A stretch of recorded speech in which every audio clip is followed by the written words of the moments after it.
Okay. So good afternoon, everybody, or good morning, everybody, or good evening, according to where you are situated in the world. Bonjour tout le monde, ou bon après-midi tout le monde. I would like to take the time to say thank you to the organizer for accepting the panel and for accepting to discuss today about gender and Canadian Jewish studies, which I deeply believe that it's a very important topic. And that we have a lot of publication, quite a lot of publication that touch up gender and Canadian Jewish studies. But as far as I know, it's a subject that has not been theoretically explored in depth yet. So I think that this conversation is going to start. It's the beginning of something, of a conversation. So for those who does not know me, I'm Valentina Gaddi. I am a PhD student in sociology at Université Montréal. I work on the construction of gender among Hasidic Jews in Montreal, and especially I explore the way femininity is constructed in the everyday life of Hasidic women, Hasidic Jewish women in Montreal. Gender is therefore a key concept in my reflection.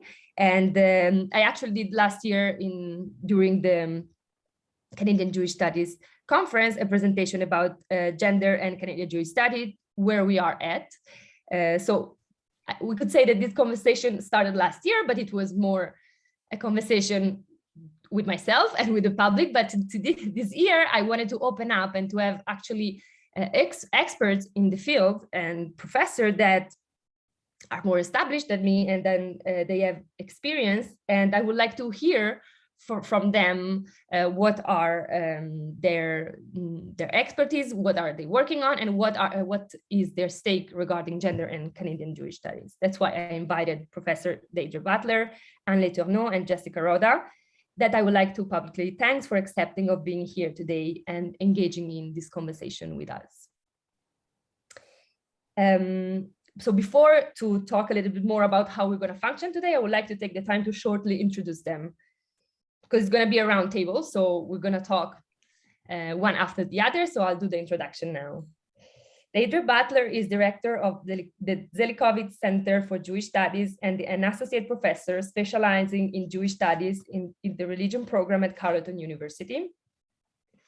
Her research operates at the intersection of religion, ethics, and feminist thought. Her current research program targets modern Jewish life and thought as its object of study and develop a sustained critique of the way in which philosophical and cultural narrative efface and dislocate lived, gendered, and embodied experience. Her research complicates and contests this distortion by marshalling a range of types of evidence, including original ethnographic data, as well as theological, philosophical, and artistic responses.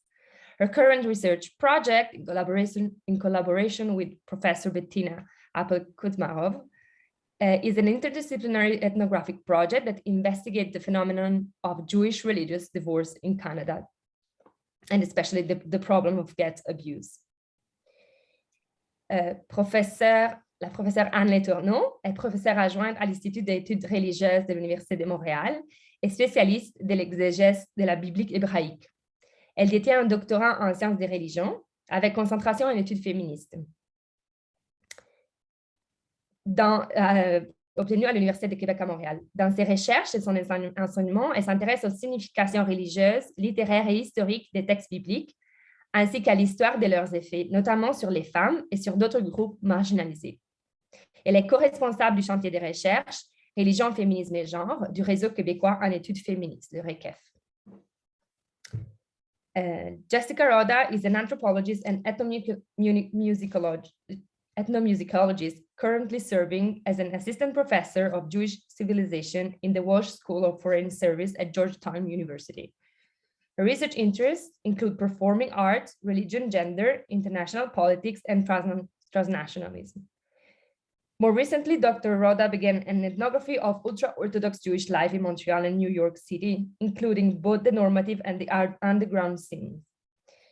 She's working on her second book, For Women and Girls Only, the Art, Technology, and the Reshaping of Orthodoxy in the Digital Age, where she investigated how the artistic and political performance of Hasidic women act as an agent of social and cultural empowerment within the religious world and as a space challenging gender, racial, and religious identity in the context of decolonizing feminism. Donc, merci encore. Thank you again, Jessica, Anne, and Deidre for being here today. So how it will work? The three participants will be invited to answer 3 questions, having around 6-7 minutes each to respond to each question. We will work with a round table for each question, meaning that I will ask the first question and we will do the first round, and so on. That will give us around 1 hour for the answers and half an hour for a final discussion with the audience. I'm gonna share my screen very briefly. Can you see my screen? Good. Just so you can follow me with the question. The first question is, I presented our guest, but the first question is aimed to know more about our panelists, their research, and the way gender as a concept is mobilized in their studies, knowing, as we have heard in their biography, that they operate from different disciplines across Canadian Jewish studies, anthropology, ethnomusicology, religious studies, biblical studies, feminist studies, etc. So this is the first question. And I'm going to read it after once I launch the panel. The panel is bilingual, as you heard me already speaking a little bit French, and I hope there will be more French coming up. And that means that, as you already hear, French and English could be used and will be used by our guests, by our panelists. And it's not I don't know what's a classic bilingual panel, but I know that, and we discussed a lot of how to make it happen, because it's pretty challenging. And we, as we spoke in the past months and also before the panel, the 2 languages will be used in a very Montrealer way to answer to the 3 questions. And once again, I thank the panelists to having agreed to taking up this challenge, which I think it's worth it, especially in the context of Canadian Jewish studies. And the second question is explicitly dedicated to explore these issues of languages. So finally, the third question will look at the future of gender and Canadian Jewish studies. We'll look at what has not been done yet, and after discussing the limit of the concept of gender and other related terms and concepts such as intersectionalities, ask our panelists to be creative and imagine it from the Canadian Jewish studies perspective and from Jewish studies perspective to court,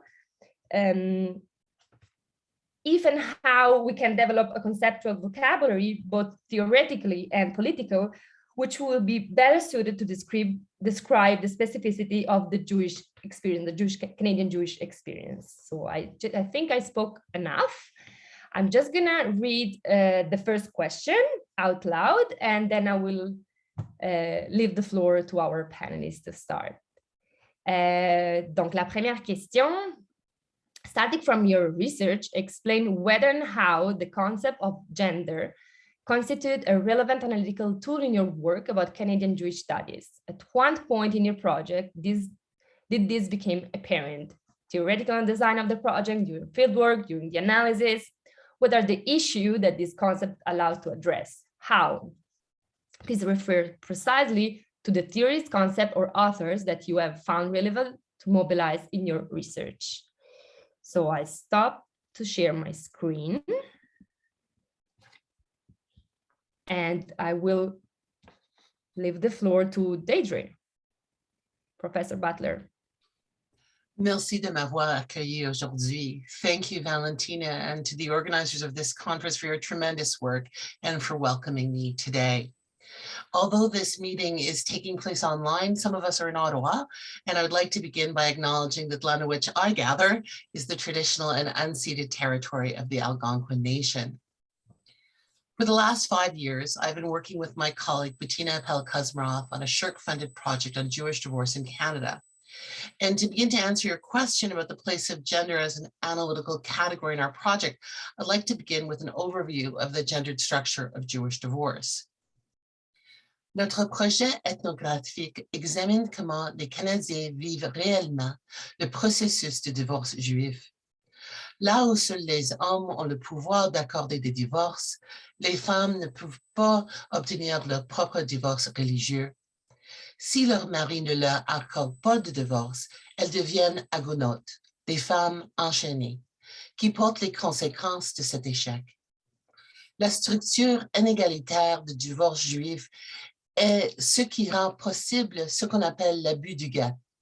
Selon les lois juives, les femmes ne peuvent pas obtenir un divorce religieux, un get, sans le consentement de leur mari. Une femme peut devenir ancrée à un mariage si son mari refuse de donner un get à sa femme ou s'il est porté disparu ou présumé mort sans confirmation et ne peut donc pas donner un get. Ce processus de genre asymétrique ouvre la possibilité d'abus de get, y compris le refus de get, ménage agonote ou un retard de get qui peut en outre impliquer l'extorsion de fonds ou pour obtenir une position plus avantageuse dans un divorce civil avant d'accorder le get. Gender is central to the experience of religious divorce and therefore is a central analytical tool for understanding Jewish divorce in Canada. As a scholarly intervention, this interdisciplinary project takes cues from early Jewish feminist disciplinary conversations between and among feminist historians, textual scholars, theologians, anthropologists, and sociologists. And here I'm thinking of, a generation of scholars, Rachel Adler, Judith Plaskow, Norma Baumel-Joseph, Blue Greenberg, but also Tamara Rost and others, who investigated and theorized a set of related questions about law and practice. It builds on Jewish feminist historiography, which correlated these with contemporary and historical analyses of women's status and experience. And it participates in a larger feminist and Jewish feminist conversation about gender, gender difference across time and place. With over 110 interviews that span some 70 years of Jewish history in Canada from across the country, this project targets the regional and denominational diversity of the Canadian context. Building on the work of feminist and Jewish feminist ethnography, our methodology takes seriously the ways in which this project's validity depends on a broad circle of stakeholders who represent different social positions and experience divorce practice from a range of locations. Thus, our ethnographic approach is informed by feminist standpoint theory and methods, which direct our gaze towards gendered experience, how the process is itself gendered, as well as heteronormativity that permeates that process. As a matter of feminist ethnographic practice that foregrounds the voices of participants, I'd like to share an excerpt from an interview with a Reformed Jewish woman who is describing her experience at the Orthodox Beit Din in Montreal. Quote, and she's speaking about her husband here. He wasn't in the room at first. They just told me, stand here and put your hands out like this. And I did. And he came into the room. And there was a whole lot of choreography, and it ended with him dropping it into my hands, which I thought felt so cold. And he wasn't allowed to touch me. And I think he had to walk around or backwards, and they're just directing him. And he had to say something in Hebrew, which I don't understand Hebrew still, so I don't know what it was. And then he dropped this little scroll into my hands. And I just looked at the rabbis, and they said, that's it, you're done. And so we laughed. And then we laughed and I just cried. I cried that combination of relief and shame and guilt. It was everything all at once. I knew I shouldn't marry him and I did it anyways. And at least now it's sort of over. I thought it was over in some ways it really was. And thank God that it really happened and that I don't have to go through this again and fear of the unknown. Now, what it was a lot of crying on the way home, not a lot of talking. But I came back to the Jewish Community Center and I went to the mikveh, and that was an amazing experience. When I came out of the waters, I felt the second chance, this new feeling that I'm sort of cleansed of all of it and no more guilt for having married him or guilt for choosing divorce. No more guilt over this is going to scar my child. Okay, Now I get to start over. Now I get to have this clean slate, at least between me and God. Wherever else I'll have to deal with, and I'll deal with it. Au fur et à mesure que l'entrevue se poursuit, notre interlocutrice partage non seulement les éléments techniques et juridiques du processus du divorce, mais aussi ses sentiments à l'égard de cette expérience et la façon dont elle se rattache aujourd'hui à son identité juive. Cette entrevue nous fournit un point d'entrée puissant pour questionner et réfléchir sur les conditions spécifiquement canadiennes qui l'ont l'obligé à voyager d'Ottawa à Montréal, sur les rôles de genre qui soulignent son soulagement que son mari lui ait accordé le guet, sur les contextes confessionnels qui l'ont placé une femme juive réformée dans ce milieu orthodoxe dominé par les hommes, et qui l'ont renvoyée chez elle pour un rituel féministe progressiste de mikvah après le divorce. Ainsi, cette recherche découle également des décennies d'études juives canadiennes et d'études féministes juives qui s'intéressent directement à la vie juive en tant que vie située, sexuée et diversifiée. I've briefly and very rapidly pointed to the various scholarly grounds of this project to illustrate how gendered Canadian Jewish studies analyses draw synergistically on the key disciplinary tributaries of Jewish studies, feminist and gender studies, Jewish feminist studies, and of course, Canadian Jewish studies. Thank you. Thank you, Professor Butler. Thank you very much. So now, Professor Letourneau, the floor is yours. Merci. Donc, bonjour à toutes et à tous et merci Valentina pour cette invitation. Ça me fait vraiment plaisir de discuter du concept de genre avec vous aujourd'hui, puis d'essayer de le déplier, puis déplier l'utilisation que j'en fais particulièrement dans mes recherches. Comme les collègues, j'ai décidé d'offrir quelques réflexions en français et en anglais. J'espère que ça ne sera pas trop difficile à suivre. C'était parfait pour Deidre. J'espère que ça va être comme ça aussi. Donc, moi, je suis bibliste, je suis exégète, et donc je travaille en études bibliques. Je me situe donc à la marge des études juives parce que le champ des études bibliques académiques, du moins en Occident, a longtemps été dominé par les dominations chrétiennes. Ça l'est d'ailleurs encore beaucoup. Donc, dont la spécialité portait sur l'Ancien ou le Nouveau Testament. Puis il y a souvent que c'était accompagné par un regard théologique assez lourd aussi. Donc, pour ma part, je suis avant tout formée dans l'étude de la Bible hébraïque, et donc du Tanakh, du canon juif, qui est indissociable des anciens territoires d'Israël et de Juda, et en études féministes. Donc, je me situe dans la branche de l'exégèse biblique féministe qui était identifiée par Valentina dans sa conférence de l'année dernière. De plus en plus, j'essaie de maintenir la conversation avec les études juives, surtout dans certains de mes travaux qui ont traité de l'histoire de la réception des textes bibliques, par exemple dans le Talmud de Babylone, et par des commentateurs médiévaux aussi. Donc, ça m'a permis de rester connectée un peu à certains travaux sur le genre en études juives.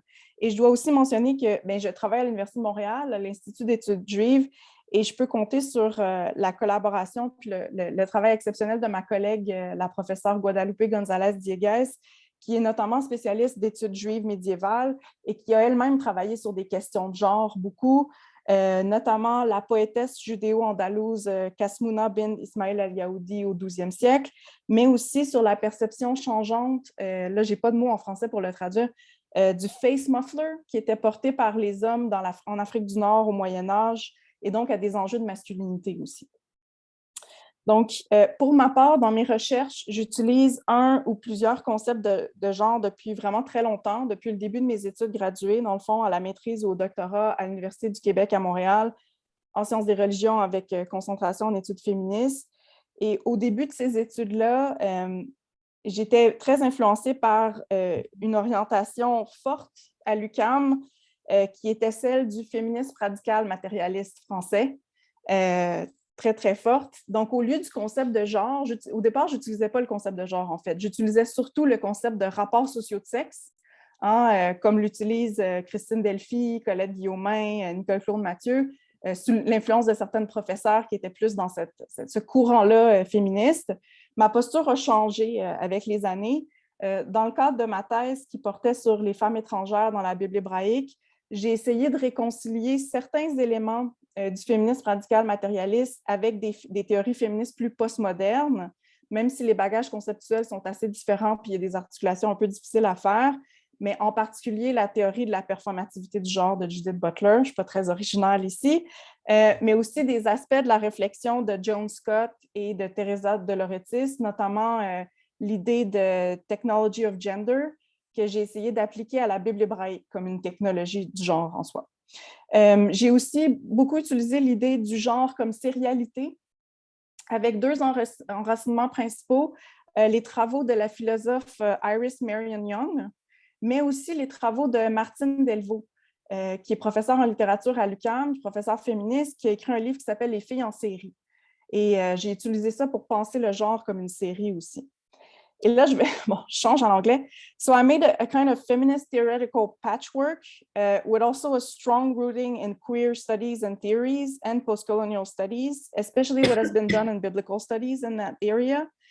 And all of this was really explicit in my dissertation and helped me work through the idea of women's violence also in ancient literature, and then the specific intersection of gender and ethnicity and class a little bit.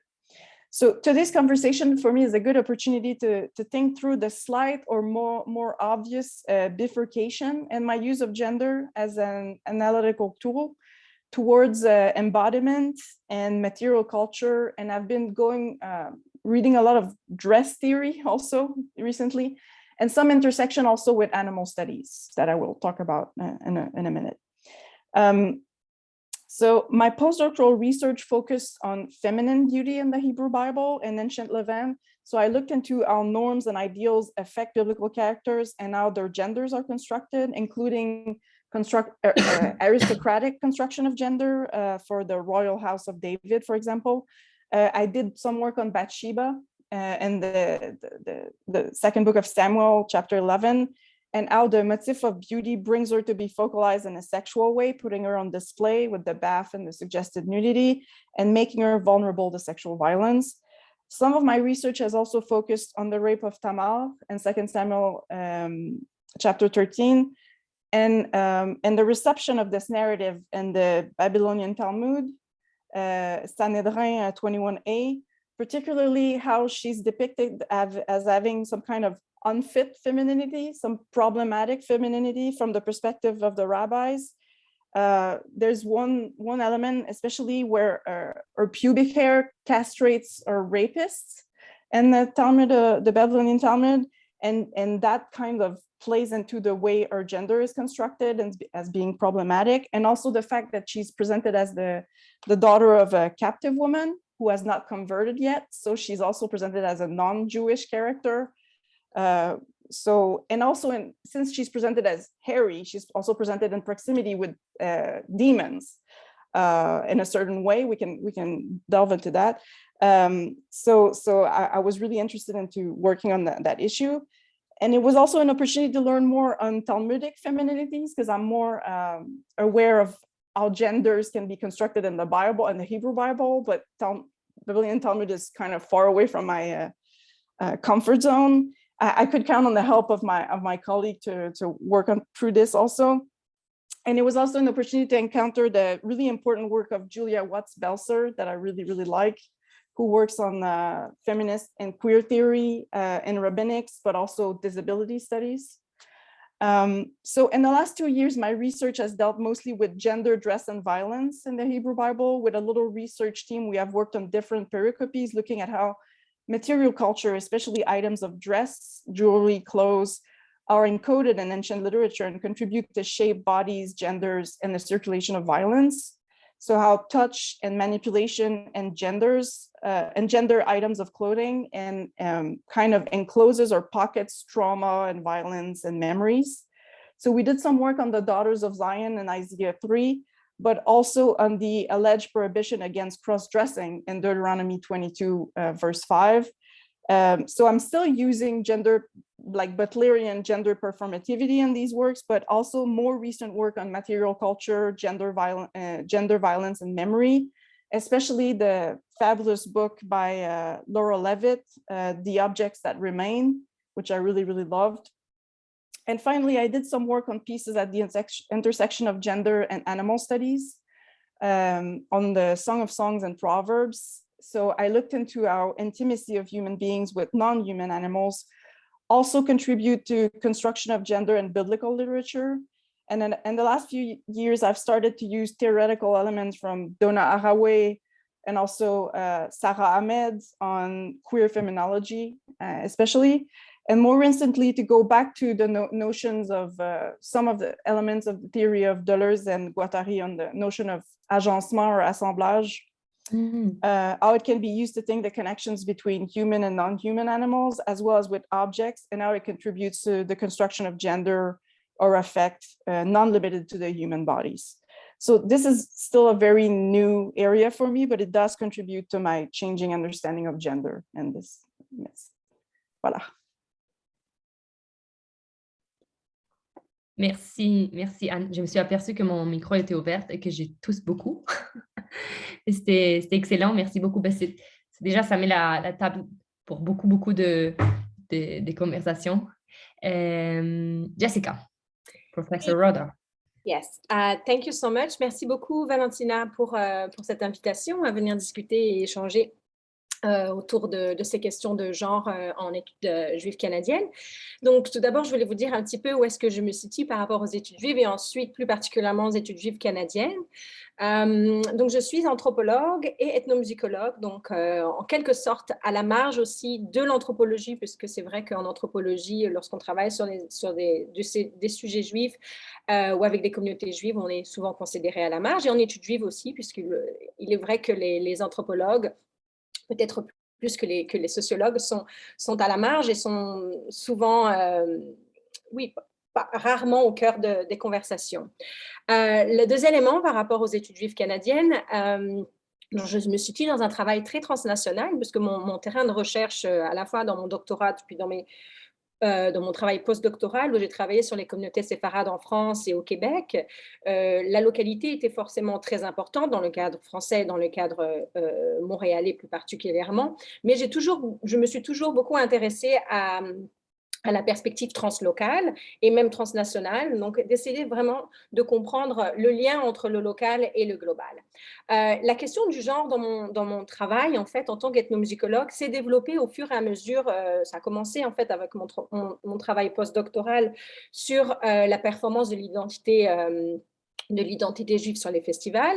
Et il est vrai que j'ai beaucoup mobilisé en fait les performance studies, Butler, mais pas forcément pour saisir comment en fait le genre a été mis en scène, mais davantage pour saisir la question de l'identité. Et au fur et à mesure, évidemment, la question du genre a émergé dans mes travaux sur le monde séfarade, et plus particulièrement lorsque j'ai observé sur le terrain qu'il y avait une transformation dans l'expérience montréalaise séfarade de la manière dont la question de la voix féminine était perçue par les séfarades montréalais qui sont devenus de plus en plus orthodoxes, et la question du genre en fait et plus particulièrement de la voix des femmes est venue en fait au cœur de la conversation. Au fur et à mesure, j'ai changé en fait mon terrain de recherche. J'ai commencé à travailler sur les communautés ultra-orthodoxes, plus particulièrement chassidiques à Montréal, et ce terrain-là, en fait, au départ, ce n'était pas forcément sur la question du genre, mais en faisant un terrain autour des communautés ultra-orthodoxes, la question du genre, et plus particulièrement de ma positionnalité en tant que femme mariée et mère, est venue en fait au cœur de ma réflexion en fait sur le genre. Et pas uniquement par rapport à ma positionnalité, mais également par rapport à l'accès que j'ai pu avoir en fait sur le terrain. Comme je suis ethnomusicologue, ma recherche m'a amenée de plus en plus à m'intéresser à la question des arts et plus particulièrement de la musique. Et dans ce domaine-là, la littérature sur le monde ultra-orthodoxe, bon déjà sur la littérature sur le monde ultra-orthodoxe au Canada est assez limitée, et encore plus si on commence à s'intéresser à la question des arts, et pas uniquement au Canada, mais je dirais plus largement au niveau international. Pendant très longtemps, jusqu'à pas très longtemps, en fait, la centralité des hommes et de la littérature sur les hommes était au cœur du débat. C'est-à-dire que le monde chassidique est un monde masculin, et encore plus le monde des arts. Et ici, toute une question autour de la privacité, de public and private space, qui était au cœur du débat. Donc, la manière dont m'intéressant aujourd'hui en fait au monde ultra-orthodoxe et la construction des arts à travers les pratiques féminines, en fait, si vous voulez, je me suis intéressée vraiment à comment les femmes en marge, encore une fois, la question de la marginalité au cœur de ma recherche, en marge de l'expérience des arts dans le monde ultra-orthodoxe, s'expriment et principalement dans un espace privé. Donc, d'une certaine manière, I use the category of gender to understand the transformation within orthodoxy and the social changes and the continuity. It is a way to integrate women into the conversation about religious norms, to think about it beyond manhood, because when we discuss orthodoxy and religious authority, the centrality is usually on masculinity, not masculinity, on manhood. The literature is focusing a lot on men. Indeed, at the heart of the art world, you have a paradox, a contradiction with the religious word for women. How women are negotiating that. On one hand, there is the need to be private because we're talking about the arts. And indeed, they are, the centrality of modesty is at the core of the women experience. But on the other hand, if they are using the art, there is also the need of publicity in the art. So in a way, I use this reflection on public and private space to rethink and to deconstruct the role of religious authority and the way we think about religiosity. I look at gender as a tool to evaluate social changes within conservative religious groups and to rethink religious authority. Here, I build on scholarship arguing that gender is a salient category to capture social cultural continuity and change. And here, I'm really inspired by the work of sociologists Orita Vishai, Ayala Feder, the anthropologist Ayala Feder, the sociologist Laurel Swissler, and Tanya Zayan Waldok. So women working on religiosity and gender. I am using the more specific category of women artists and creators because they can help us understand the impact of technology in the making of the boundaries between privacy and publicity. This observation does not mean that men do not have a role and impact on women's experience. They act behind the scenes, supporting their wives, daughters, or sisters, as well as influencing women's artistic productions through their artistic production and performances. But they are not at the core of the story I wanted to reflect on, stressing religious women's agency in the digital age. So on one hand, I'm looking at women, gender as a category to reflect on social changes. Within this reflection on social changes, I engage also with the literature on women's agency. So I connect gender and social changes with the concept of agency and the processes by which women develop and gain their agency. I look at what women do, but what motivates me in investigating is to see how they can change their system and their norms. Thus, the tool of women's agency is extremely helpful and came as almost a natural tool for the women artists I am working with.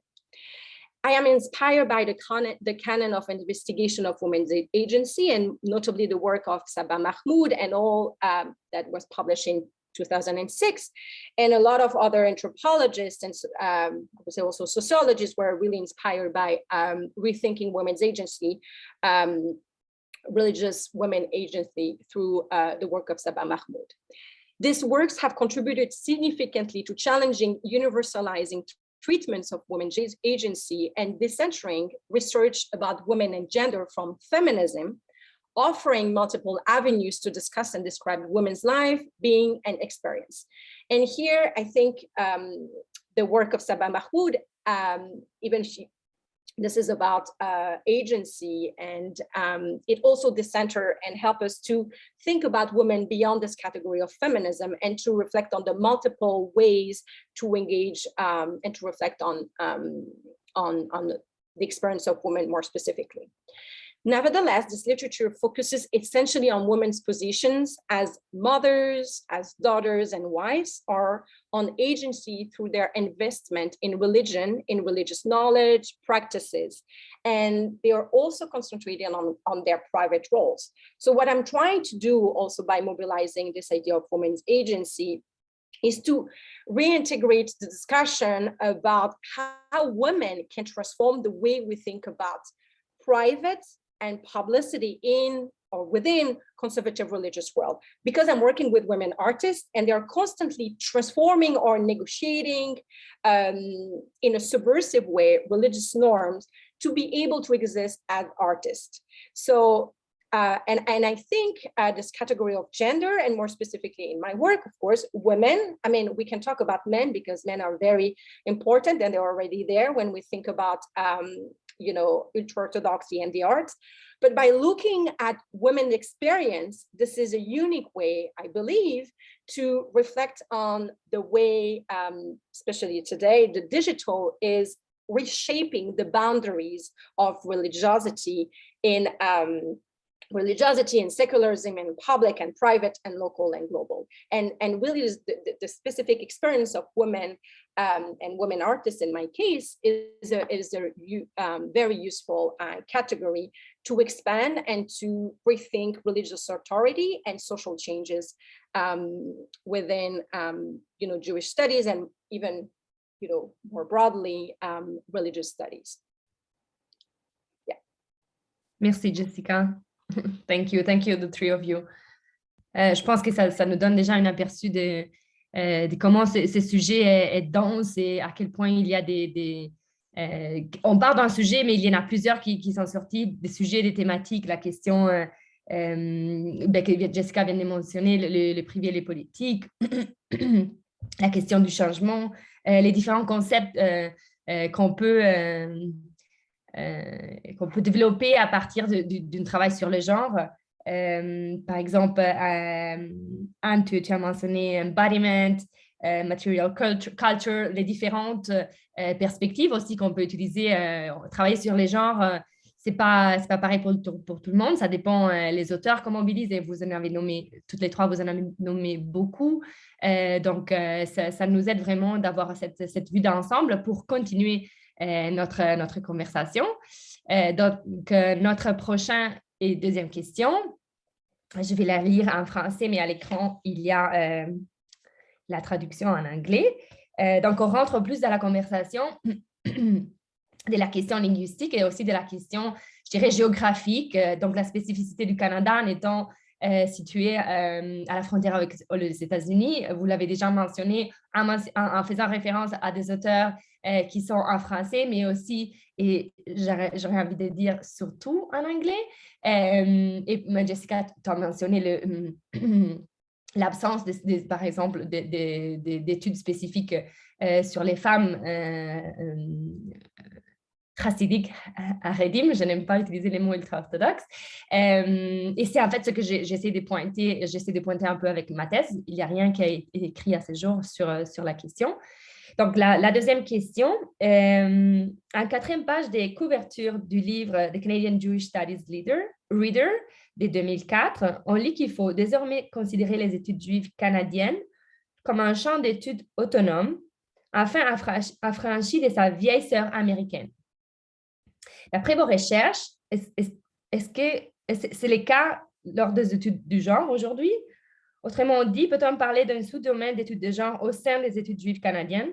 Si oui, quelles sont les spécificités de cette tradition par rapport aux États-Unis, mais aussi à la France, surtout compte tenu du bilinguisme du Canada? Et finalement, qu'est-ce que l'incorporation des études du genre a apporté et ou peut encore apporter aux études juives canadiennes, au-delà du simple paradigme at the women and steer? Donc, il y a aussi la question de la relation des études du genre avec le champ des études juives. Professor Butler. Je vais arrêter le partage. Thank you. It's so interesting to me to hear other responses to these questions because my brain went in a certain direction. I have a feeling in this as well, it went in directions that will be a little bit different because of my thinking about my own project. I didn't focus as much on bilingualism as some of the other elements of your question, so I hope that's still useful. So I struggled with this question because it seems to already concede in some sense that we can identify a boundary of gender studies within the fields of Jewish studies, whether in general or within their American or Canadian iterations. Gender is inextricably bound up with Jewish thought and practice, and notwithstanding the rather dire statistics that Valentina shared with us at our last conference as to the state of gender studies and Canadian Jewish studies, I would contend that we should instead be speaking in terms of pressure points within Canadian Jewish studies, where gender is more urgent or more obviously amenable to gender as an analytical category. Ultimately, we should ask ourselves, is there any aspect of Jewish studies, historical or contemporary, where gender is not or should not already be at stake? Now, I speak, of course, from my own vantage and my own feminist scholarship, my own Jewish feminist commitments that continue to drive my ongoing interest in gender, sexuality, and embodiment in Jewish life and thought. Je voudrais me référer aux recherches sur le divorce que je mène avec Bettina Pelkus-Moreff encore pour souligner comment l'accent mis par les études juives canadiennes sur le genre fait un travail important en remettant en question, en interrompant et en recadrant les questions et les hypothèses clés de l'étude juive, ainsi qu'en élargissant et en compliquant les études juives canadiennes en tant que discipline. Le divorce religieux juif est transnational parce que le divorce juif traditionnel est ancré dans la halakha. Bien que la pratique du divorce juif sont supposées être stable et universelle, elle varie en fait considérablement à travers et dans différents contextes locaux, régionaux et internationaux. Ces différences peuvent être attribuées à des facteurs individuels, communautaires et au confessionnel, mais aussi à des contextes historiques. La communauté juive canadienne se distingue par son histoire, sa relation avec la tradition, sa composition confessionnelle et histoire de la pratique du divorce. La loi canadienne sur le divorce civil, tant au niveau fédéral que provincial, façonne encore davantage l'expérience du divorce. I'd like to share 3 examples of rabbinic practice in Canada because it highlights how Canadian contexts shape local denominational practice in particular ways. One example, which is particularly surprising to our US counterparts, is the existence of the Reform Beit Din in Toronto, which handles both conversion and divorce. This is the only Reform Beit Din in North America, and recall that the Reform movement's earliest platforms asserted that civil divorce was sufficient for Jewish remarriage. The Reform movement, like Reconstructionist Judaism, rejects the categories of Aguna and Mamzer as unethical and unacceptable, and is intentional in developing inclusive, egalitarian practices and fully accept women as witnesses and as members of the Beit Din. Rabbi Michael Shechel, the Mesideret Gittin of the Toronto Reform Beit Din, highlights egalitarianism in the divorce ritual. Quote, it's not one get, but 2. The man gives the woman one, the woman gives the man one, and they need to be authorized by both of them in order to do it. And this parallel and mutual process is not always possible, however, Shechel explains. Quote, we have people saying my spouse was abusive, so I don't want to be anywhere near them, in which case I don't give the spouse the option of being there. The very existence of the Beit Din in Toronto, which conducts same-sex divorces and divorces of those converted by non-Orthodox methods, and regularly connects proxy divorces, is slowly shaping Reform Jewish divorce practice across Canada. The largest denominational movement in Canada is the conservative movement and is the site of some of the more striking tensions between traditional practice and egalitarianism. Ottawa conservative Rabbi Eitan Kenner fully asserts that his Jewish halakhic practice is compatible with egalitarian practice, and he accepts female witnesses and recommends the conservative prenuptial agreement that are aimed at preventing get abuse, and he does so in the context of marriage ceremonies. However, for divorce, because of concerns for Kalal Yisrael and awareness that non-Orthodox practice could invalidate the get, he recommends traditional practice, including male witnesses and not allowing his female colleague, a rabbi employed by his own synagogue, to serve on a Beit Din. This choice is very deliberate, as he explains his rationale. I attempt to the best of my ability to assure that no get is not accepted because of a choice I made, unquote. He explicitly counterbalances this apparent inequality by consciously interrupting orthodox norms in choosing a female scribe to write the get, which of course is fully acceptable by every standard of halakha. The Montreal Beit Din has been particularly responsive in adjusting past practice to be more welcoming of non-Haredi divorcing couples and French-speaking couples, explaining the process, providing separate spaces so that hostile or abusive spouses can be separated. The Montreal Beit Din includes both Sephardi and Ashkenazi rabbis and asserts its service to both the Ashkenazi and Sephardi communities, facilitating divorces in both English and French. One distinctly Canadian question that we are still pursuing are the differences in gender norms around traditional observance, rabbinic authority, and get abuse in the Sephardi and Mizrahi communities. And of course, these have to do with the cultural context in the Francophonie, but in North Africa and the Middle East.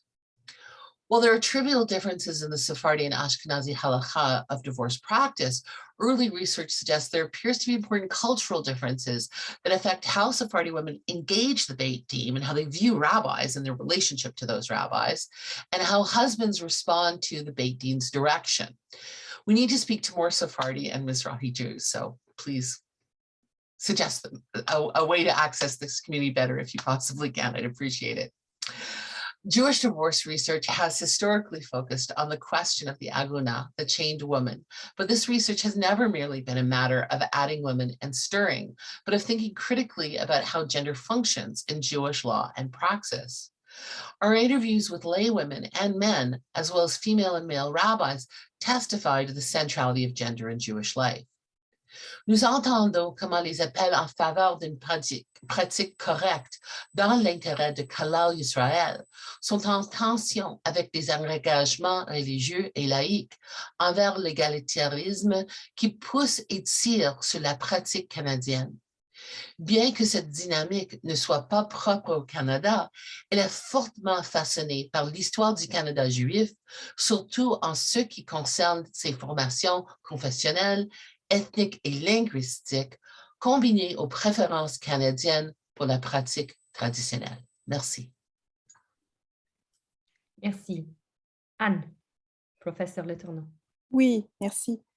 Je vais répondre un peu de biais à la question parce que, encore une fois, ma position est un peu marginale en tant que bibliste par rapport, par exemple, c'est ma première expérience au congrès de l'Association d'études canadiennes juives, mais je peux parler peut-être un peu de la situation en études bibliques canadiennes et québécoises, notamment la Canadian Society of Biblical Studies, whose Congress is starting today, too. Et au Québec, puis plus largement en études religieuses aussi, parce que je m'inscris dans un département d'études religieuses. Donc, où situer la question du genre dans ces domaines, ces disciplines en milieu canadien et québécois? Je vais partager quelques impressions sur l'avenir du concept en études bibliques et juives. Dans sa conférence l'année dernière, Valentina mentionne que les études de genre ont le potentiel de déprovincialiser les études juives canadiennes. Je pense que c'est une idée très importante qui me semble s'appliquer aussi aux études bibliques parce que le concept de genre permet un décloisonnement des disciplines en ce qu'il est un véhicule essentiellement interdisciplinaire. Je pense que c'est Eleni Varikas qui parle du concept de genre comme d'un concept voyageur, qui circule beaucoup puis qui acquiert toutes sortes de définitions puis de bagages différents. Donc, le concept de genre permet aussi de faire bouger les champs disciplinaires parce que dans son sillage s'inscrit souvent des interrogations en lien avec les fondements épistémologiques des disciplines, comment les savoirs sont construits, quelles positions sont privilégiées, etc. Néanmoins, je suis peut-être un peu pessimiste ici, mais malgré le potentiel de décloisonnement puis de déstabilisation du concept, puis peut-être aussi à cause de ces caractéristiques-là, il existe aussi un risque d'un autre type de provincialisation, pour reprendre les mots de Valentina, et donc d'une marginalisation du genre au sein du champ des études bibliques ou des études juives, qui contribue, en fait, une sorte d'isolement des études de genre dans une catégorie particulière, dans une espèce de sous-groupe, loin de la recherche qui est faite de manière plus traditionnelle ou plus classique, et qui mènerait à des effets bien minces de manière transversale sur l'ensemble du champ disciplinaire et qui ne permettrait pas de déstabiliser la manière de faire de la recherche et de dépasser justement la recette Add Women and Stir. Mais le même risque existe partout, hein, que ce soit en études bibliques, en études juives, en n'importe quel domaine. Je vais donner un exemple concret de ce que je veux dire par là. This year at the Canadian Society of Biblical Studies, there's a very promising special session entitled Gender and Sex in the Bible and the Ancient World, Second Temple Literature, with 2 panels. I really look forward to this session and will not miss it. I'm, however, also aware that special sessions, as much as they are necessary, can work as strategies of containment, limiting the crossing into other themes and areas of study that stay closed to issues of gender, but also sexuality, race, class, and disability. And in a similar way, another association, l'Association d'études bibliques au Canada, an association that gathers francophone biblical scholars, in the past has only addressed gender in a sustained way when it was the theme adopted that year. And it also meant that, moreover, that gender here was clearly interchangeable with women, so gender equaled women. And a thing that Valentina has already noticed for Jewish studies also in her previous paper. So otherwise, the Congress of this association is still a pretty conservative space. However, it does not mean that no work is done on gender and biblical studies and Jewish studies in Quebec. There has been feminist biblical scholars for a very long time in Quebec, including the pioneering work of Olivette Genet, who was my predecessor at Université Montréal. It was never numerous, but there were always feminist scholars working on the Hebrew Bible. And in addition to a few professors, there's also postdoc and graduate students that are currently using feminist and gender studies perspectives to tackle different subjects. And I just want to highlight a few of them currently in Quebec. So, par exemple, I'm switching back to French, sorry. Par exemple, il y a la docteure Isabelle Lemelin, qui est présentement chercheure à l'École biblique et archéologique française de Jérusalem, et qui a travaillé abondamment sur la figure de la mère martyre dans le 2e livre des Maccabées, donc sur la question maternité et violence. Il y a aussi, qui a été à l'UQAM, mais qui a aussi été à Concordia pour un postdoc qui maintenant est à Jérusalem. Il y a la doctorante Valérie Irtanchi, dont la thèse va porter sur les femmes rabbins dans les mouvements libéraux en France et qui est positionnée à l'UQAM. Il y a Laurence Darcigny-Trépanier qui dépose un mémoire sur la femme étrange du livre des Proverbes à l'UQAM. Et il y a aussi la doctorante Laura Cassard à l'Université de Montréal qui rédige une thèse sur le renouveau des herméneutiques bibliques à partir d'une pluralité de théories critiques contemporaines, incluant féministes et queer. Et il y aurait plein d'autres travaux à nommer. On pourrait parler des travaux de Valentina Gaddi et on pourrait aussi parler des travaux qui se font en histoire à l'UQAM, notamment sous la direction de Yolande Cohen et qui touchent des questions de genre en études juives. Donc, s'il est vrai, pour parler un peu de la question du bilinguisme, dans les travaux, moi je parle davantage du Québec, c'est vrai que l'influence de théories anglo-saxonnes et américaines est indéniable au Québec et est très forte, mais elle s'arrime aussi à d'autres éléments plus locaux. En effet, les apports interdisciplinaires des études féministes québécoises et canadiennes sont très importants. Pour parler de mon contexte plus particulier, il y a un bastion d'études féministes à Montréal et au Québec. Je pense notamment à l'UQAM avec l'Institut de recherche et d'études féministes et les programmes d'études féministes de genre et des sexualités à l'Université de Montréal. Mais il y a aussi un réseau francophone plus large qui regroupe les études féministes au Québec et ailleurs dans le Canada francophone sous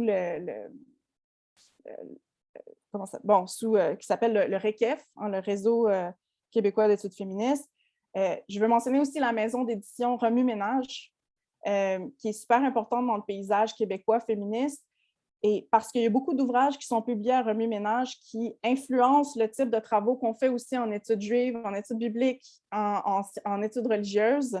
Et donc, il y a une circulation d'idées, une grande interdisciplinarité qui fait qu'on se nourrit de ces contextes-là aussi, puis de ces études-là. Du côté de l'enseignement, je voulais aussi mentionner, parce que j'enseigne 2 cours en particulier qui touchent à des éléments d'études juives et d'études de genre, un cours qui s'appelle Féminisme et religion, puis un autre cours qui s'appelle Religion et sexualité. Et dans le domaine des études juives, les apports des travaux issus de la France et du monde francophone sont incontournables aussi. Je pense notamment aux travaux de Béatrice de Gasquet, mais aussi aux travaux de Martine Gross, qui sont vraiment importants et qui alimentent aussi la recherche dans le monde francophone, y compris au Québec. Je pense notamment à un article qu'elles ont coécrit sur comment le rite construit le genre et la sexualité, qui est très inspiré de Butler, mais aussi de Saba Mahmoud, dont Jessica parlait tout à l'heure. Et évidemment, il y a les travaux de Lisanne Tebiyemini, de Valérie Pouzol, puis au Québec, je veux évidemment mentionner les travaux de Norma Joseph et de Sonia Sarah Lepsic qui ont vraiment contribué à développer plein d'études qui touchent au genre. Et donc, pour conclure, pour essayer de faire un wrap-up de ma réponse à la question de Valentina, je pense que la spécificité des perspectives de genre au sein des études juives canadiennes québécoises, mais plutôt des études bibliques, pour parler plus de ce que je connais, ont évidemment à voir avec la particularité du paysage féministe au Canada et au Québec, et aux différents courants et aux différentes productions culturelles qui sont faites, mais aussi aux enracinements dans les expériences des communautés juives canadiennes et québécoises. Donc, pour faire le lien un peu avec ce que Deidre a présenté, y compris les expériences de femmes juives militantes qui façonnent les enjeux féministes locaux autour des questions de genre. Voilà. Merci, Jessica. Professor Roda. Yes, wonderful. So I've been also, struggling with this question because talking about the margin, I'm French Canadian. I worked, my fieldwork is as I mentioned, is in Canada, but I'm in the US. So according to the Canadian Jewish Studies, maybe I shouldn't be here. I don't know.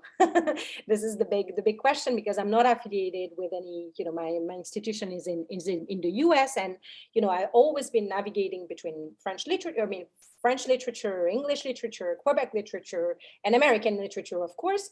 And I think I wanted to say 2 things first before going into 3 points that I wanted to bring. I think there are 2 very important sub-question in your question, Valentina, is that I believe that we need to think about it according to, first, if we're talking about political intervention, or second, in terms of theoretical conversation or intervention. And I think if we reflect on if we're trying to engage on this question about gender in Canadian Jewish studies, I think you have 2 kind of direction. So on one hand, you have, of course, the political and activist intervention. And I think, with the beginning of the special issue, you started your question on about the Canadian Jewish Studies reader, that we need to consider now Canadian Jewish Studies as a separate, subfield. I guess, that's how I read it. I read it more as a political and, political intervention. I understand it, but then we can also integrate within this big category of, Canadian Jewish studies. The Montreal experience or the Quebec experience is very different than the Ontario experience in Ontario. And maybe the experience in Quebec has much more similarity with French. So does it really make any sense for potentially scholars who are in Quebec to really think about Canadian Jewish studies? Are they feeling but maybe more connected to the French experience? Anyway, so there is the political intervention that I think it's extremely important, extremely relevant, and needs to be done. But on the second hand, if we think about the theoretical conversation or intervention, I'm all for embracing and thinking, as you suggest, Valentina, that potentially the category of gender allow us to transcend this provincialisation, and here myself, I'm not a product of Jewish studies. I'm trained in musicology, ethnomusicology. I came to Jewish studies because of my fieldwork, and also because I moved from France to Canada. It doesn't exist in France, Jewish studies. So this is also a very important point.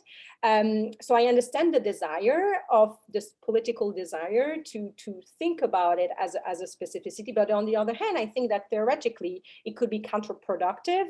And I in my work, I advocate, even if I really look at the local specificity, and indeed the Montreal experience for Hasidic women and ultra-Orthodox women is very unique. You have a support for childcare that you don't have in the rest of Canada, for instance, that it has much more similarity with France.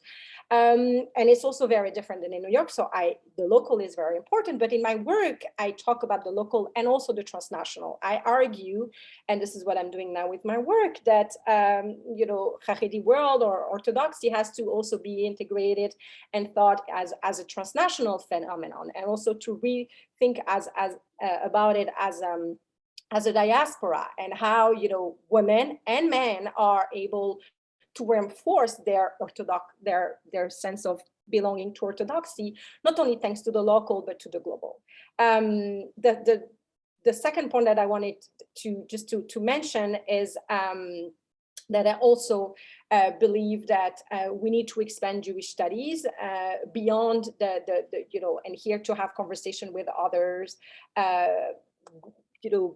scholars working with other minorities. And indeed, maybe through the lens of gender, as you said, Valentina, and this is a potential, and I hope that this is something that we can engage much more. I know, and again, that there is a US hegemony, but if we start to think about the point of view of Quebec, there is an English hegemony. So how do we navigate the difference between the hegemony of languages in discipline and the hegemony of the geography and political hegemony? So this is, and how gender in this specific, dans ce contexte plus spécifique, peut nous aider à transcender ou à renforcer ces frontières. Et je suis davantage peut-être c'est parce que c'est ma positionnalité aussi, de naviguer entre tous ces espaces-là, pour défendre cette idée d'étendre et de repenser ces catégories, tout en toujours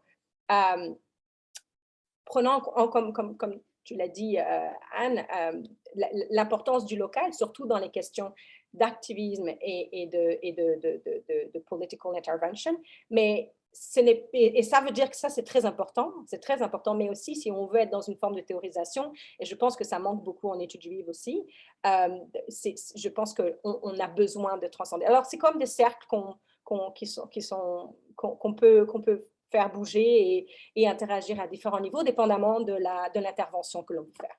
Alors, and I end it here. I had other things, but... Parfait. Perfect. So we're heading now to the third question.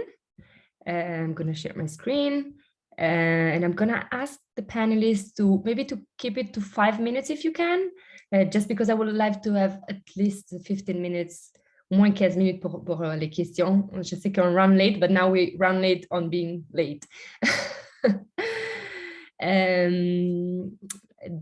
Question number 3, the concept of gender, like other related theoretical tools, such as the notion of intersectionalities, but you mentioned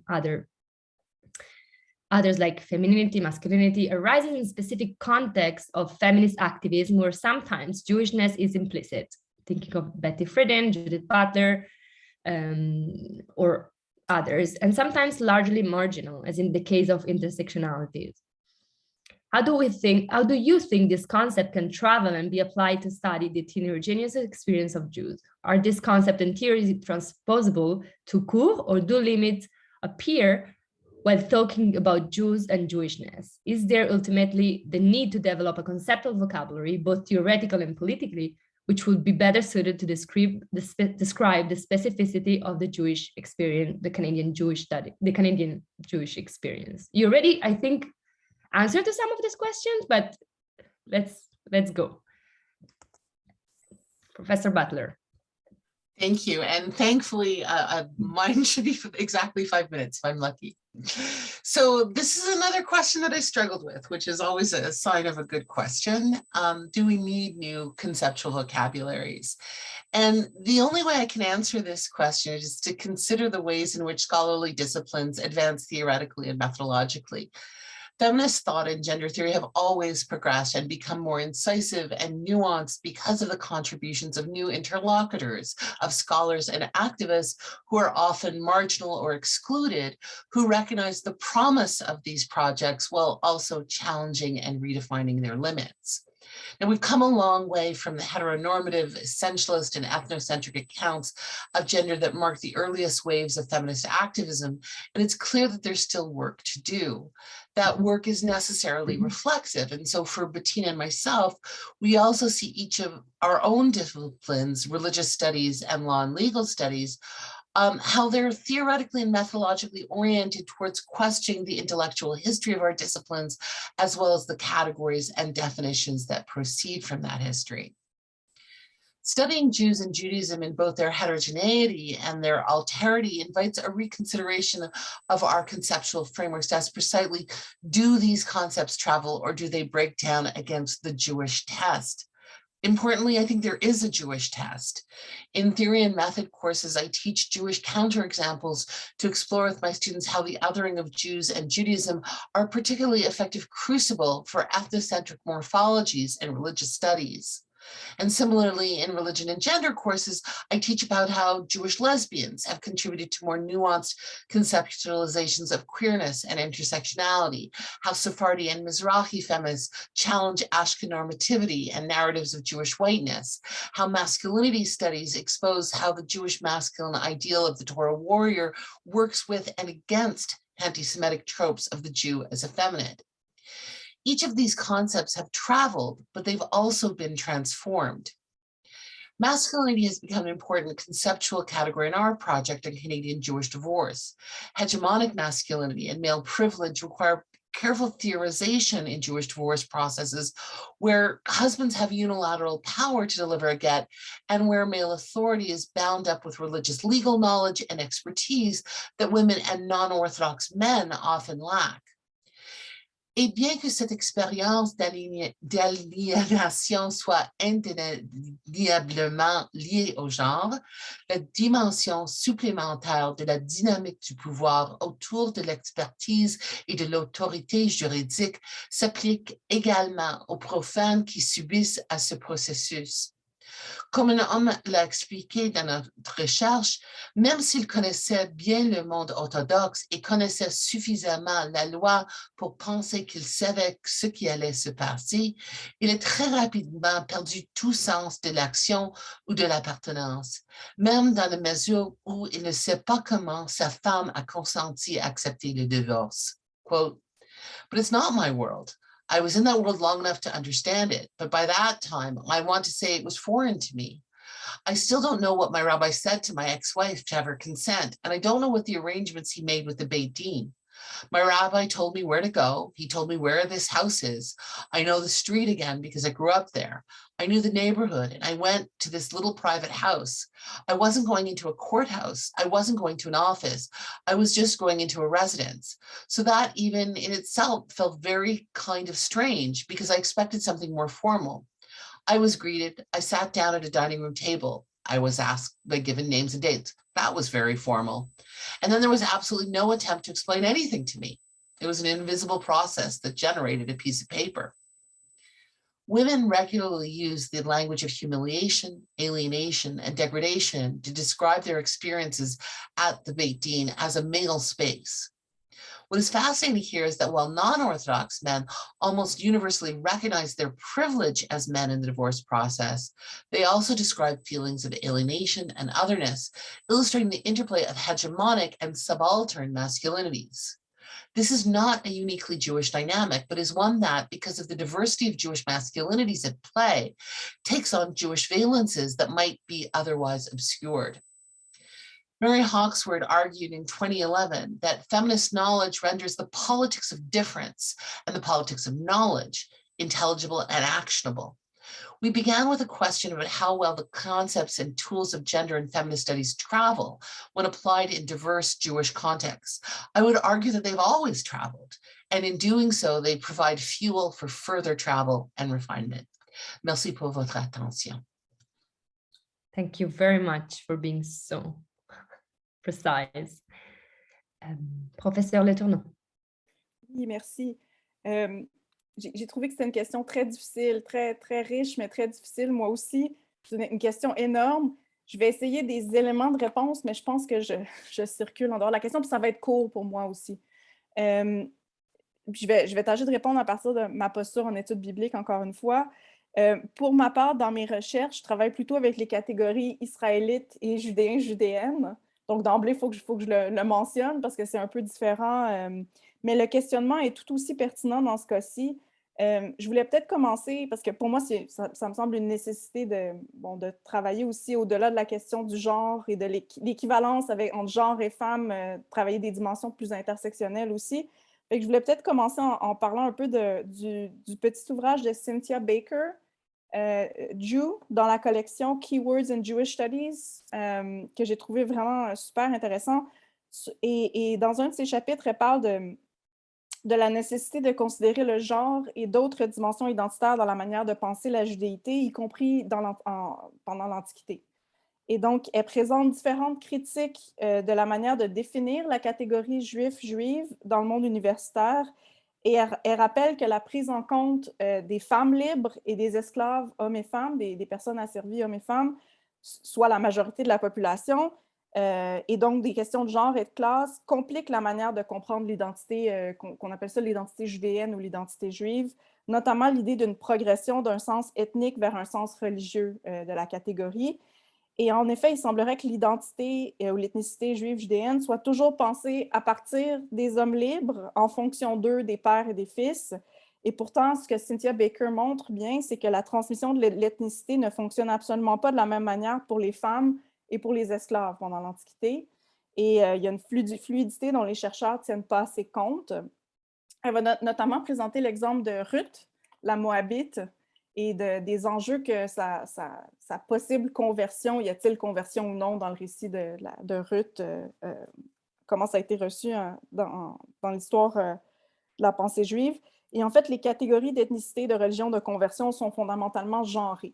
Donc, elle insiste beaucoup là-dessus et le fait que c'est nécessaire d'en tenir compte dans l'étude des identités juives.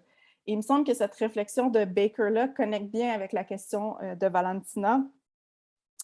Je voulais peut-être parler un peu de la question de l'intersectionnalité aussi, en études bibliques plus particulièrement. In biblical studies, there is more and more scholarship mobilizing the vocabulary of intersectionality, as well as continuing to use queer, feminist, post-decolonial, and womanist perspectives. I would need to do a review of literature of this recent intersectional biblical scholarship, which is not something I've done yet. But I keep in mind the works of sociologist Sirma Bilge also on the tendency of whitewashing and branding of theories of intersectionality and how it can become a hegemonic tool working for mainstream, depoliticized interpretations of texts and social realities. And I do think that biblical studies has not escaped this strong tendency. So the other question is, what do we do with intersectionality and how do we apply, like, it's already a very complex set of theories. What do we do with this in the field of biblical or Jewish studies? So coming back to the question asked by Valentina, I think these concepts can travel well, but they will necessarily transform and adapt through the trip. And after all, like I said, gender is a concept voyageur. So I cannot imagine what it would be required for intersectionality to be used in a really fruitful and politically useful way in Jewish studies. But I do know that when you turn to biblical literature, it requires a better ethical awareness of how different uses of texts have effects on communities of readers and how many exegetical interpretations can function as vectors of whiteness, heterosexism, homophobia, racism, elitism, and so on, despite scholars' original and creative involvement with trendy theories, theories that have a tendency to lose their radical edge when used and stuff like that. So maybe a little bit of a pessimistic note, but it's my worry of what to do with the theories of intersectionality, which are so necessary, but are very hard to use in a meaningful way. Merci. Professor Roda. Yes, comme tout le monde, c'est une grosse question et j'ai décidé donc de me concentrer aussi sur le concept en fait d'intersectionnalité pour réfléchir à la question de la transposition et en fait, je pense même de l'urgence de transposer je sais que bien sûr, ça a déjà été fait, etc. Mais il y a une forme quand même de marginalisation encore, même s'il y a beaucoup d'efforts. Je pense particulièrement à ce que AJS a développé dernièrement sur un certain nombre de programmes pour essayer véritablement de faire une forme de transformer et d'intégrer cette perspective intersectionnelle en fait dans les études juives. Et dans ce cas-ci, je pense que l'expérience juive en tant que diaspora, qui inclut, qui nous permet de réfléchir à la fois sur la catégorie de religion, sur la catégorie de race, sur la catégorie d'ethnicité, peut nous aider en fait ou pourrait enrichir en fait les études intersectionnelles. Et la première chose, en fait, 2 points que je voulais développer sur l'importance et peut-être l'urgence aussi de faire davantage de travail intersectionnel aussi dans notre enseignement. Je pense qu'on essaye tous de le faire, mais de le faire davantage pour enrichir en fait et de faire une auto-analyse de notre discipline et de notre enseignement sur ces questions d'oppression, de domination interne, spécialement au sein de l'expérience juive nord-américaine. Je ne dis pas, il y a énormément de choses qui sont faites, mais de continuer dans cette perspective-là, donc c'est-à-dire d'intégrer l'intersectionnalité au sein des études juives et de la normaliser d'une certaine manière. Et comme évidemment, il y a des historiens qui le font, des gens en études bibliques, enfin, je pense qu'autour de la table, on est tous en train de le faire, mais de le faire davantage, et surtout lorsqu'on travaille dans des départements d'études juives. Le deuxième point, je vais être très court, et je pense qu'après, en fait, parallèlement en fait, à ce travail d'intégrer davantage l'approche intersectionnelle, je dirais plus l'approche intersectionnelle dans les études juives, et de le faire de façon presque systématique peut-être, donc avec une autocritique aussi de notre approche. After that, I think it's extremely important and urgent to engage and to transcend. And I know, again, that we are doing it, but I think and I believe that Jewish studies still is very marginal when we think about other ethnic studies or racial studies. The conversation that we can have, for instance, even in North America, all the huge debate. I'm thinking about the U.S. when we had Whoopi Goldberg, saying something on TV about the question of Jews as white and not as being a race, and the scandal that was behind. And then I guess we are, in a way, I guess, responsible because I mean, I'm advocating when we talk about racism, we need to think about not anti-Semitism as separated, for instance, and we need to engage with those very difficult categories and reflection with others, minorities,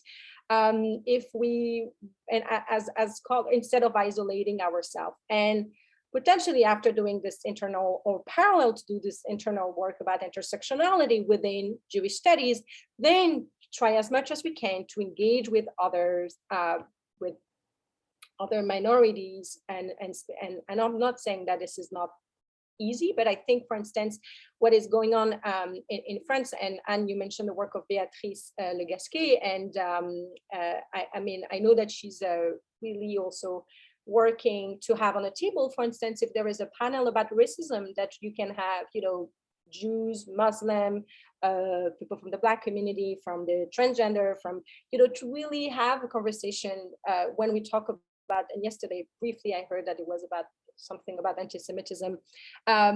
Yes, there is the specificity of anti-Semitism, like there is the specificity of anti-Asian, there is the specificity of anti-Islam, of course, but if we don't tied it or connected it to broader reflection on hate with other minorities, I think we're missing a boat that is moving on in front of us. And just going to stop here. Thank you. Thank you very much. Merci beaucoup, vraiment. Thank you very much to the three of you. Vous avez pris l'exercice au sérieux, and it was inspiring to listen to you. I apologize if I challenge. It's a bit challenging for a student to hear she challenged her professors, but I think that's how we come up with new ideas, and we can continue. In a good way, Valentina. Good way. Thank you. So, Jess, is it okay if we take 15 minutes for the conversation, for the question? Is it too much? Let me just check the schedule super quick.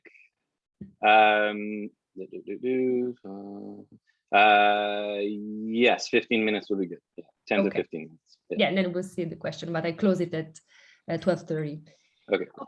So I will open the floor to see already if there is questions. Je vais déjà ouvrir la période des questions, comme ça, s'il y a des personnes qui ont envie de réagir, de poser des questions, parce que je pense que nous, on a déjà beaucoup parlé. Je vois que David, Valentina, before you take David's question, I was just wondering if in the chat, if people could give us some feedback on us doing this panel in English and French. It's not central to the discussion, but it's some data I'd certainly like to hear about for this conference and for other ones. So if anyone could just write about that. And I do think it, to a certain, maybe it's not central, but it is part of the conversation. So it's totally, and yes, I forgot to thank you for on the top of responding in English and French. And as I said, it's something new that we're trying to do, and it's a very good point that you raise. David. I'm all for the bilingual panel. It's harder for me to follow in French, and I do my best. It's obviously good for my skills, but I miss some content. But I have just an invitation that I know we sort of talk about a roundtable published on this subject in Canadian Jewish Studies. I just wanted to throw out there that the journal is really open and interested not only in producing more and publishing more actual scholarly work from whatever discipline that focuses on, this set of issues that you guys brought up, but also an explicit conversation about gender in Canadian Jewish Studies. So if you want to talk at some point about what that might look like and how it might serve your needs and serve the reader's needs, and we can get on a call and see what we can do. Thank you, David. And yes, that was already, I think I mentioned to the three of you in my first invitation that the aim would eventually be to have something published in a written roundtable format. Is there any other questions, comments, things that you didn't understand because it was in French or in English and you would like the panelists to pick up with, or also if there are questions among the three of you, or yes, there is a question. Hadassah, your mic is off. Just noticed.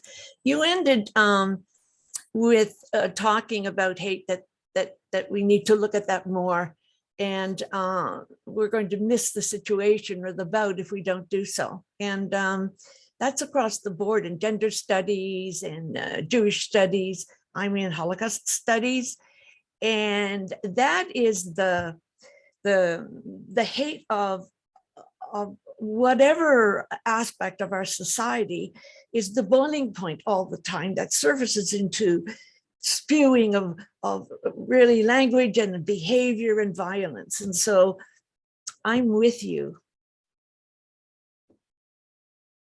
Thank you very much. Just add something that I was thinking about as you were ending on that thought, and that is the intersections between our work as Jewish studies specialist around questions of anti-Semitism on our own campuses.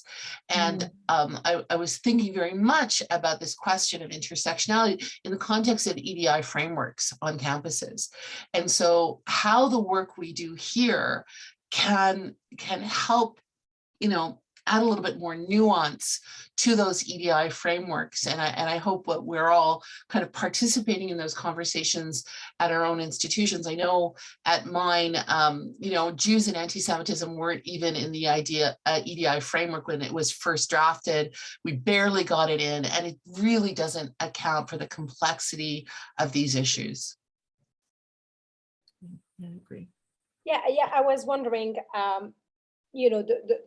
the politics of campuses are very, I'm coming from, Quebec, and also the politics is so different because we don't have specific, in French. I mean, I know that now we have, the Institut, l'Institut d'études juives, ou je sais plus comment ça s'appelle. But I mean, this is not a tradition. So I and I know that UQAM, for instance, it has been always, you know, having conversation with other colleagues and professors that has been always marginalized. And this is, you know, this is something that we are trying as much as we can. For instance, in my department, we half our students are Jewish and the rest is non-Jewish. So we really try as much as we can when we have a class to think about those kind of conversation or also events. And yes, because, you know, in the US, it's also extremely, I'm not saying that in Canada is it, but I feel in Canadian context, I feel it's less, the tension are less stronger because it's not the same issue, for instance, of race.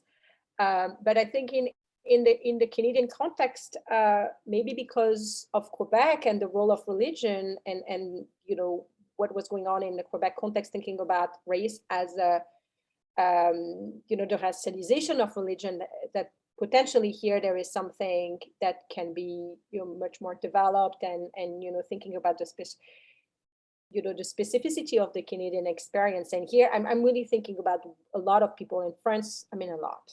Some of them are really trying to have this kind of conversation to expand. And yeah, I would love to hear more about, especially in the context of Ottawa, which is also a bilingual university. How are you dealing with this issue? And I mean, the other issue is that a lot of Department of Gender Studies and LGBTQ, I had experience also in, I'm not going to give the name of any institution, trying to organize an event on transgender and orthodoxy, and I was not able to collaborate with the department because the person, the organization of gender look at the person. And the person has no, that I wanted to invite, no political attachment, but was part of a certain, you know, organization that for me was very neutral. And because there was the question of boycott, so was completely marginalized. So also within gender studies, I mean, yeah, when you work on Jewish context, there's another level of marginality. We didn't have the time to talk about that. Yeah. I absolutely have the same issue at my own university where, you know, my courses were always cross-listed with gender and Jewish studies in other universities, but not at this particular one because of the politics of Israel. And it's very frustrating. And I feel the lack of women's studies and gender studies colleagues that I've had everywhere else. Mm-hmm. Yeah, so thinking about the kind of strategies that we can, I mean, one of my future strategies is that I have kind of thinking about the course that it's called religious, you know, global religious feminism. And then it's kind of, you know, thinking about the intersection of others, especially if it's for undergrad. So this ability to you know, to have different religious experience. And then, you know, the dialogue is easier. And then, you know, little by little. Bring that into the conversation. I'd just like to make a comment again. I lived in Montreal for 25 years. So when you talk about the politics within Quebec, I mean, it's consuming because it's on general conversation and tongue.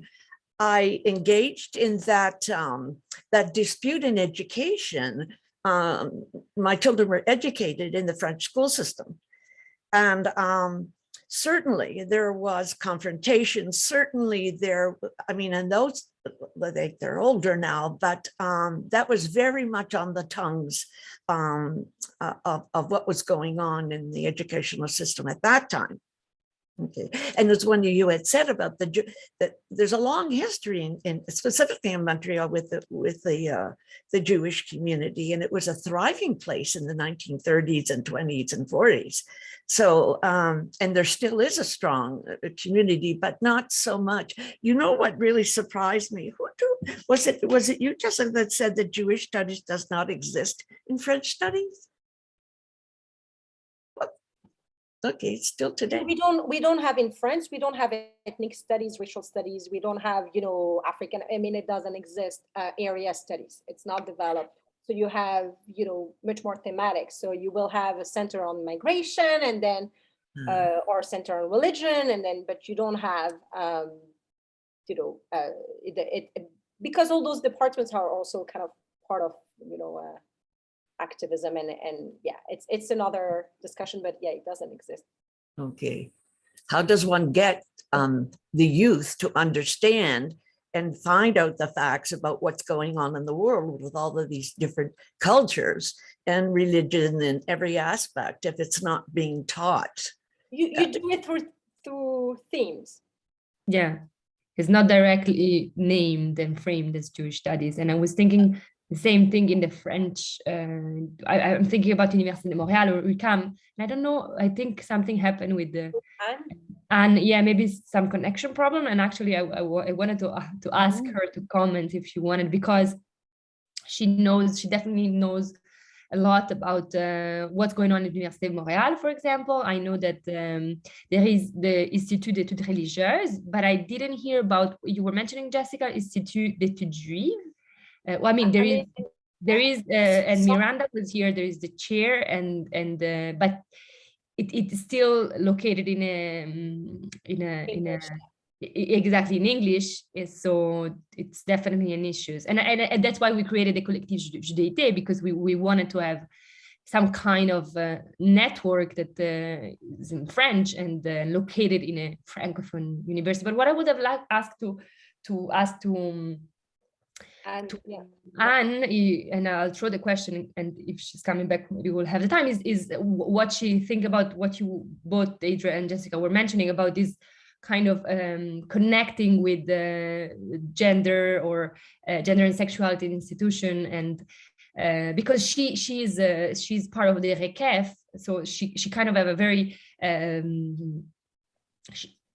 good position to answer to this question, especially for Quebec, but something happened, so she's not here. Deidre, you want to mention something before? I just wanted to say that I, with one of my other hats, I'm organizing a meeting of chairs and directors of Jewish studies programs across Canada on June 13th. And if anyone wasn't invited because you don't have a Jewish studies chair, please contact me and we'll get you an invitation.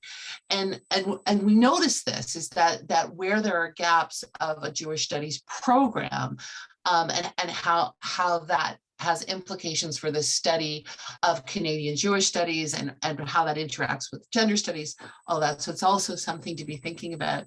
And just to quickly add that one thing that didn't come up in our talks today is, you know, our communities are so concentrated very differently in Canada than, let's say, in the United States, where we have these big concentrations in urban centers, which do certain things in terms of all the things we study. But for example, one of the women I interviewed for my project was the Bubby at PEI, because there are no rabbis in PEI, but there is a Jewish community, and how do they handle marriage and divorce and all kind of the gendered life cycle things? This is a really interesting question for these places where either there was a historic community or perhaps there never was. So as we think about gender, also think about those places where it's not the center. Indeed. Deidre, I just want to say to you, I can't remember the article I just read within the last 2 weeks, and it was on a woman who was Jewish in Newfoundland, and I think just around that whole area where she lives, she's the only Jewish person there. Yeah. That's it. Thank you. I'm going to write to you and try and get a hold of that. Thank you. Okay, I'm going to search for where I got the article, because I thought that was absolutely interesting. So there's no connection. She has to do it online. Perfect. Thank you very much. And we just asked a question, and I thought about a question specifically for you, but I guess we will continue this conversation, and I hope we will continue, and also maybe in the next in the event that Deidre is organizing. I would like to thank you again. Je voudrais vous remercier encore une fois pour vous être livré à cet exercice de manière excellente, and I hope we will continue through maybe a paper. Thank you. Merci beaucoup. Thank you very much.